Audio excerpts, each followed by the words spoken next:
So welcome back, guys. So in this next lesson, let me dog this down here. So in this next lesson, I want to continue on from where we left off. So starting this model, I kind of look for a default material in here to kind of start with default skin material. So I use the skin human simple. So uh, skin human simple.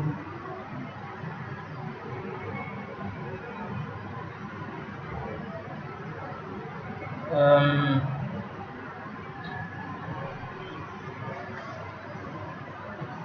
looking for the actual text. Let me make more space for this.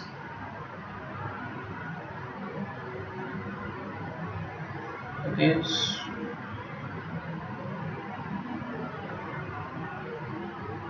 Yeah, this is the one I use. Human face, human skin. So okay, no, the material, the particular material I use is not in materials. It's under smart materials. So I use the skin. Yeah, see it here. Skin human simple. So that's the material I started with. So let me take this back in. But I definitely made some modifications to it. So I made some modifications to it.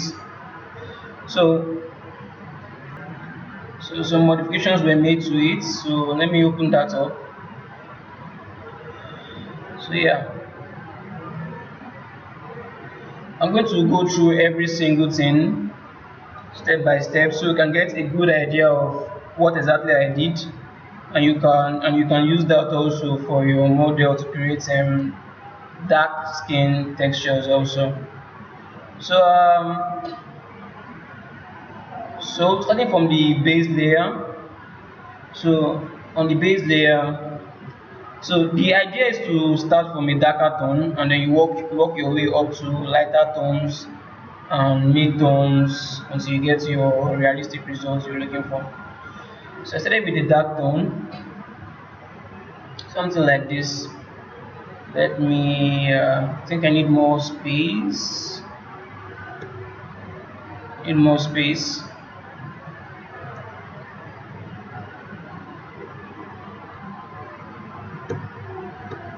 Okay. So let me keep this. Let me drop this here. Then drag this out. Put this somewhere around here. Okay. Then drag this out and put this somewhere around here also. Create more space. Okay. So for the base layer, I was using this tone. So I was kind of working this way. I was using different values of roughness, kind of painting the texture, so that also I'll be having some kind of variation of roughness mark also, though subtle but not so much in there, but just to have something in there anyways. So I started with this a darker skin tone. Then for the fractal sum, I changed the skin tone also. So you can in Substance Painter you can easily pick a color from anywhere in the screen. So let's say for example now you want to use this reddish tone. All you have to do is to click on this, click and drag this all the way to that color, and then it will pick the exact same color for you. So just in case you're watching this video and you want to take screenshots of what is in here, you can also, and you can easily use your color picker and even pick an image that is even off screen. You can, let's say you want to pick this skin tone from this off screen image, you can also if you want to. So that's also a good tip for you to kind of follow every single thing I'm doing down here. So now let me show you what is actually going on inside of this fractal sum. So I'm going to turn off my base layer, and click on C to go on the albedo map. So as you can see for the albedo map, Let me zoom in properly. I don't know if you can see this. I believe you should be able to see this. So if I turn this off, as you can see, turn this back in, you can see some variation of dark spots, so kind of patches around the skin. Then it's being controlled by a fractal noise, I believe, and this is the settings for that, for you guys to follow along. Yeah, this is settings for this. Okay, so if I should let's say I change this, drag this all the way up, you can see it becomes more obvious. But let me take that down to the actual value I used in there. And it's also on triplanar mapping, triplanar projection. And the levels, we have something like this for the levels. But by default, once you're using this skin human sample, you should have this noise in there. All you have to do is just to change the color and then play with the procedural settings in there. So okay, let me turn that off. So with the combination of these two, you have this. Let me turn that off. Now if I turn on these dots, yeah, we have dots in here. So it comes with some other procedural textures in there for you to kind of manipulate also. So the fill color looks like this, just fill and roughness with these values. And obviously it's being driven by a procedural texture.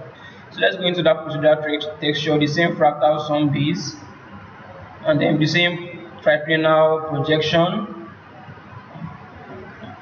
And then you have these settings in there. Now for the most part in this particular region, I was just checking different skin tones and playing with the procedural noise to get exactly what I'm looking for. Now what I was actually looking for playing with those procedural noise was to get just these patches of, it's not so obvious here, but just trying to get some variation in the skin by adding some kind of patches around there. Let me bring up something like this. Yeah, it's more obvious in here. You can see all these patches in here. You can see these patches in here. So I'm kind of playing with the settings in here to kind of get those patches on my character. So for the levels, this is kind of levels in there. But I don't think I played with these levels adjustments in here. I only played with this fractal sum and this depth level here, and this depth here. So this is the setting for you guys to use the exact same thing I'm using. And for the levels, the levels you have in here. Then the opacity is around 75 normal. And it's been driven by max, obviously. So if I turn this off and on, you can see the difference in there. So if I should bring all that back in, you have something like this. And if I should press the M key to see the skin tone in itself. Now I'll need to zoom in properly to kind of for you guys to actually spot that addition in there. So if I turn this off, you can see quite subtle but in there. If I should take this up, still very subtle, not so obvious but still in there. So then add another layer of skin on top of this. Let me turn this off. So add another, let me zoom back out.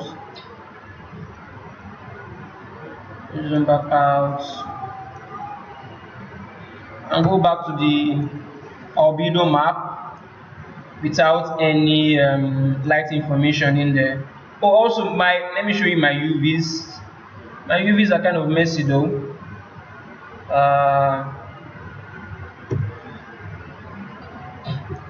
The idea for this for the creation of these assets was just for personal practice.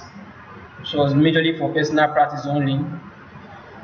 So My UVs are not so great.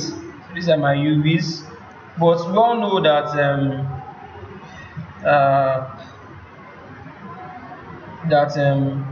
so long you have a good enough UVs to work with, is your painting or texturing skills and your workflow on how to get realistic results is what actually counts, especially in your final render. So the UVs might not be the real issue, except if you're working for a production company. I need to have the proper production UVs for your particular character. So you need to go in there and then make sure the UVs look completely right for production.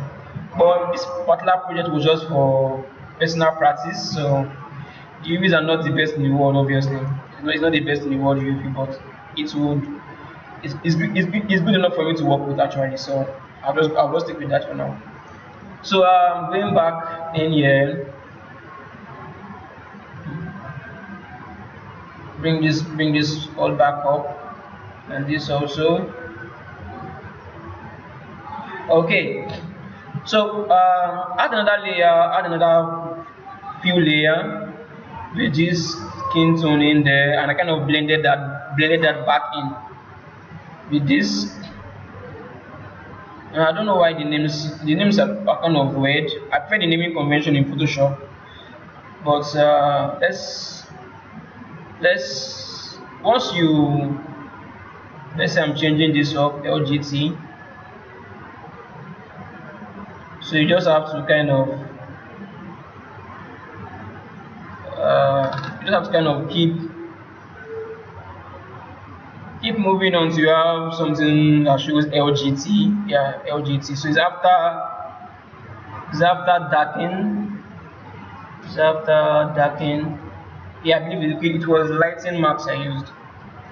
So it's lighting max. So that's actually the blending mode, lighting max. So carrying on, I used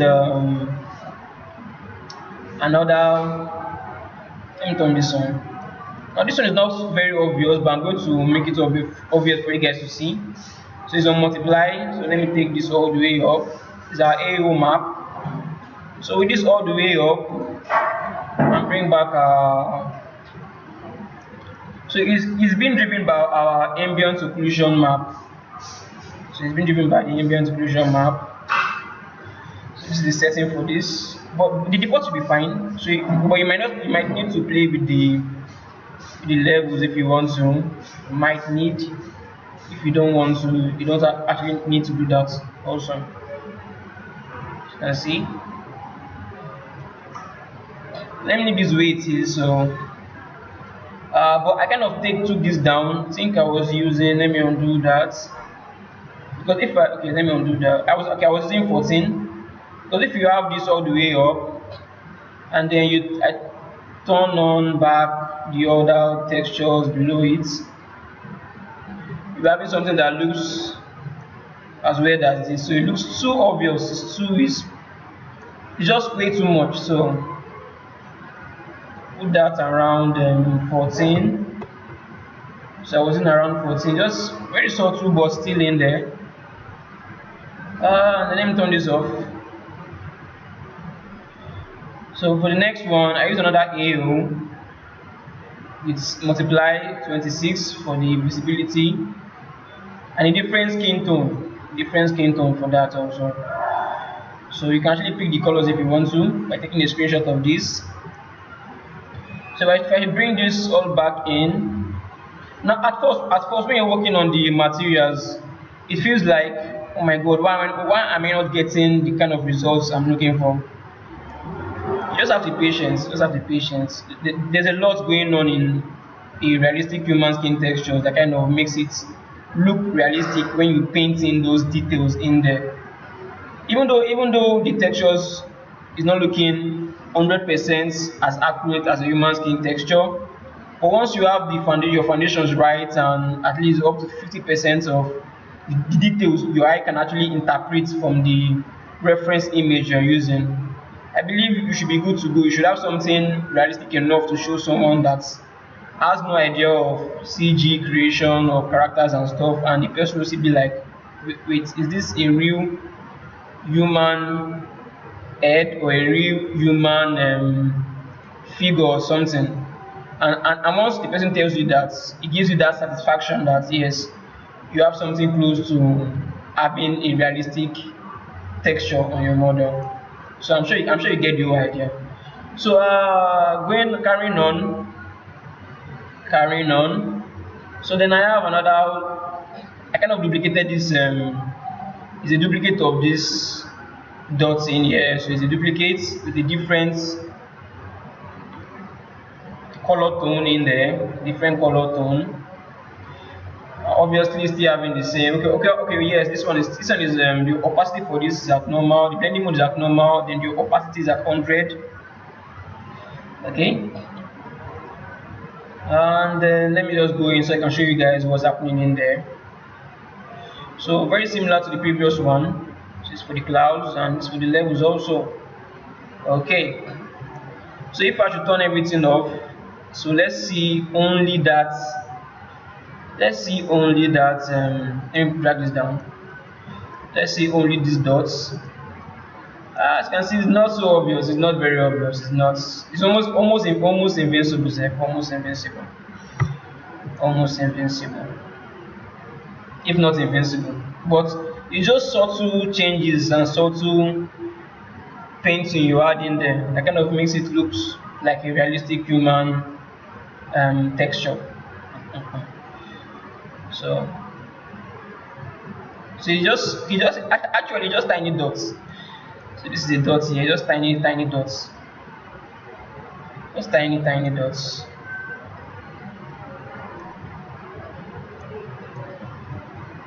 So you can decide to make it more obvious if you want to. Let me use the clouds.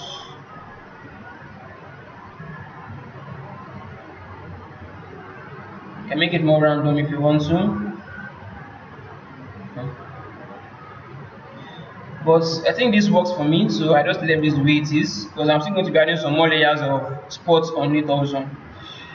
Okay, so for this, I think this is just basically height map and roughness. Let's see what I actually have in here. Let's see what I have in here.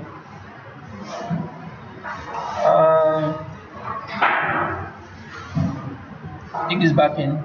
Okay. Let's review this from our material.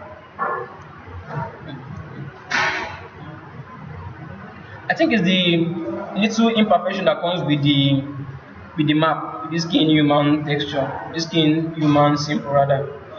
So with some height map in there. So it's not so much, but it's in there actually, not much but in there.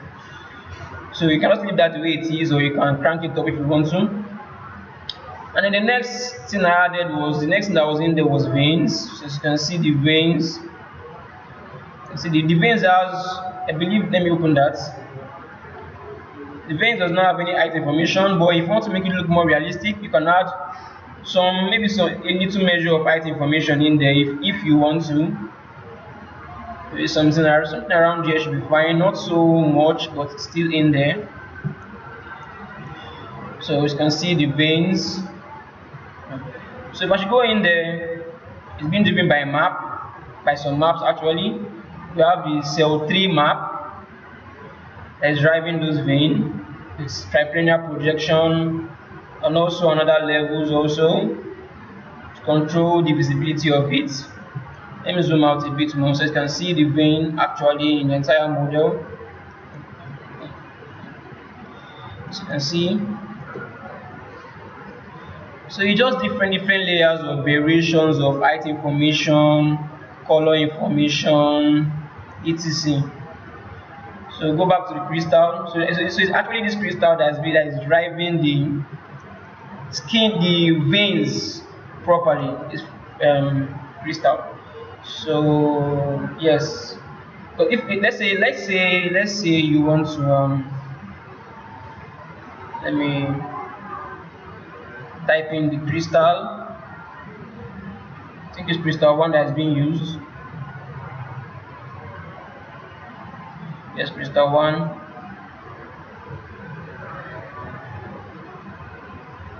trying to make this. Let me undo that.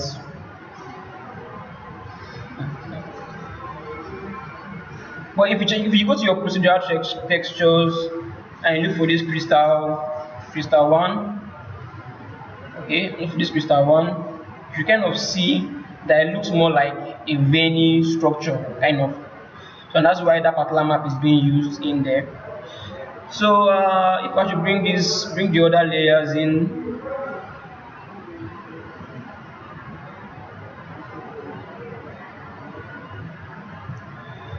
So you have something like this, subtle but still in there, subtle but still in there.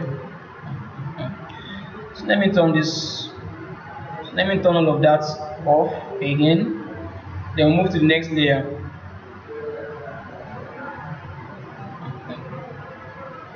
Then we have the subsurface scattering. So if you don't want to add this, it's not necessary you add this, but it actually comes with this matte material in here, also with the sharpening also. So the sharpening is just, take this down, it's just this, just a single layer with sharpening effects added to it. This with an intensity of 0.3, and that's it for the skin. And that's it for that particular smart material. So let me turn everything back on. Then we can move on to the next aspect of this. Okay. So yes, added a layer of roughness to this because we're looking too shiny. So I added a layer of roughness to kind of see properly how the layers of procedural textures and AO maps is affecting the model. As you can see,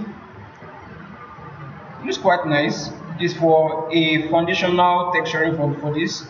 It looks quite nice. So we can continue on from here on. So close that. So the next thing I added was seed whites. Let me turn that on.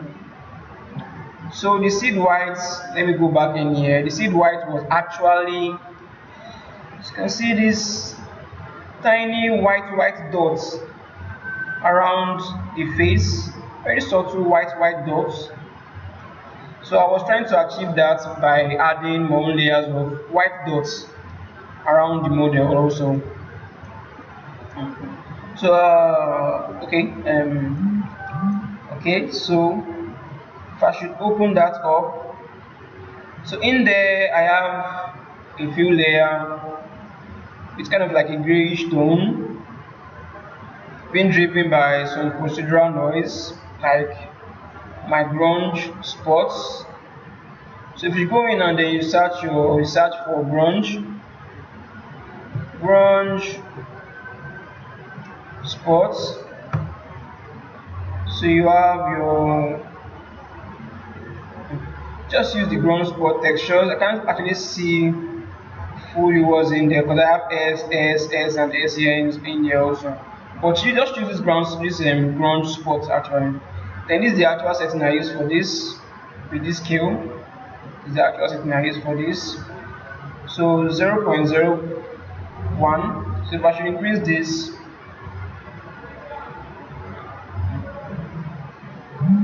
you should see, you kind of see some more of the spots poking out, as you can see. And I added some layers like a little height information in there. Okay, some height information in there to kind of make it look like some kind of bump effect.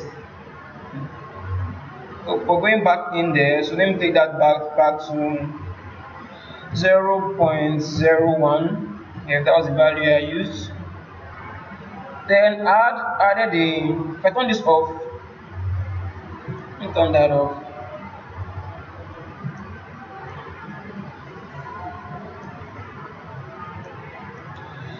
So I kind of use another grunge map to kind of drive the visibility of the spot of the ground spot underneath it while using a blend, a multiply blend option for it also. So I have something like this. I should increase the balance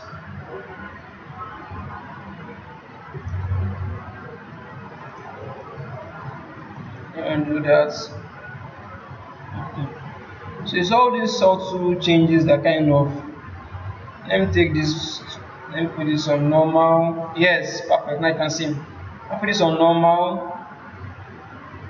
Then if I begin to change, now on normal it looks like this. So I wanted to kind of use this grunge map to define where I don't want my grunge spot to be showing. So while having this like this, I kind of went in there and used the multiply node, and that's why you don't see so much of the white spot around the face. If you want to make your white spot a bit more, a bit more, obviously you can just go in and then kind of play with the grunge map and kind of make it more obvious, or you kind of paint them in also if you want to. So that's for that. Then I put it on normal also. I've also put it inside a group also. Then I have my crack brush, and I have my cracks rather. So for this, I started using my brush to kind of paint in. So let me show you guys. If I should turn this off and turn this off also. So for that particular layer, I'm using a few layers with this color information and just roughness and color channels. Okay, and then I went in and used a brush for this to paint in this skin tone on some regions of the face. Now, the confusion we might be having is that why didn't I paint this like to kind of fill up most regions of the face? I'll show you why. If I should move around this, I don't have painted them like patches around the areas of the head, just patches here and there. Now, to kind of give you a good idea of how to paint in different patches of the skin tone, you always want to go back and check. You always want to go back and check with your reference image. Now, you can see. Let me go back to Photoshop. Let me go to Photoshop. It's a better view. In here on Photoshop, I go to my brush tool. Now, let me zoom in. Now the regions I want to kind of paint in those patches. You can see are regions around here. Let me just paint that in. Let me create a new layer.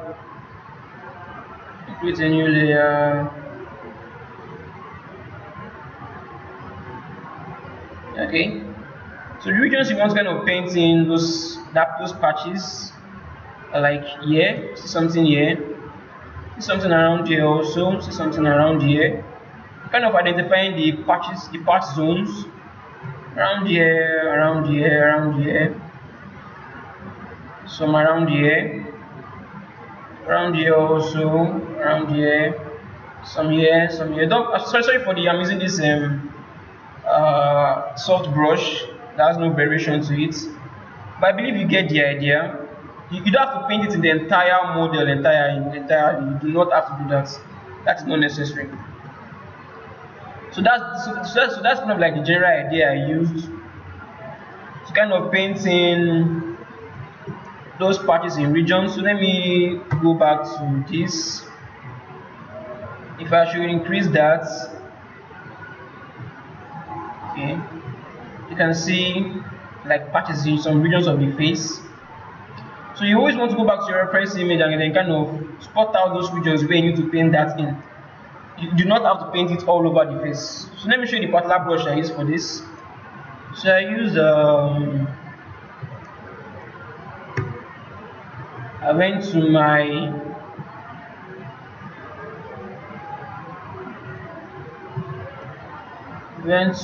the brush panel. So the actual brush I used for this, was my death brush. Yeah, I use this. Okay, let me just point out the kind of brushes I use overall for this entire project.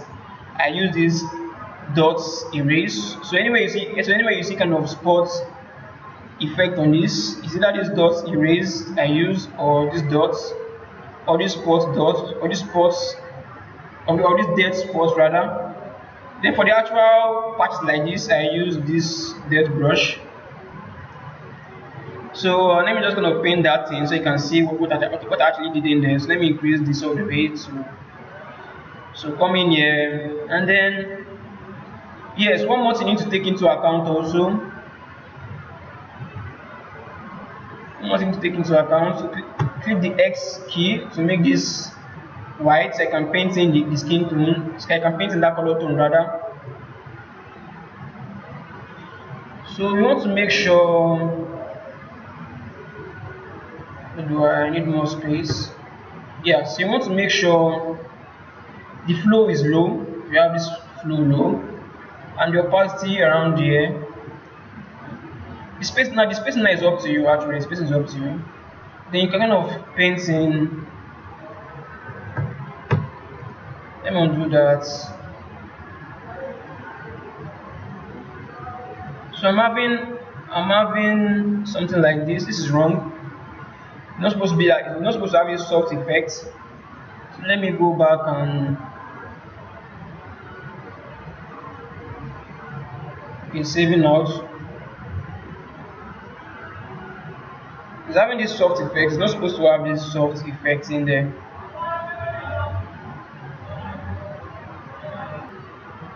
So now I'm using it correctly. Now it's showing the right way it's supposed to show. Just double click on it to show the right way it's supposed to show. So I reduce the brush size. Then I kind of try painting patches like this. Now that is too obvious. It's too obvious. Okay, take down the flow. Take this down also. You can just paint. Now as you can see, it's working correctly as it should.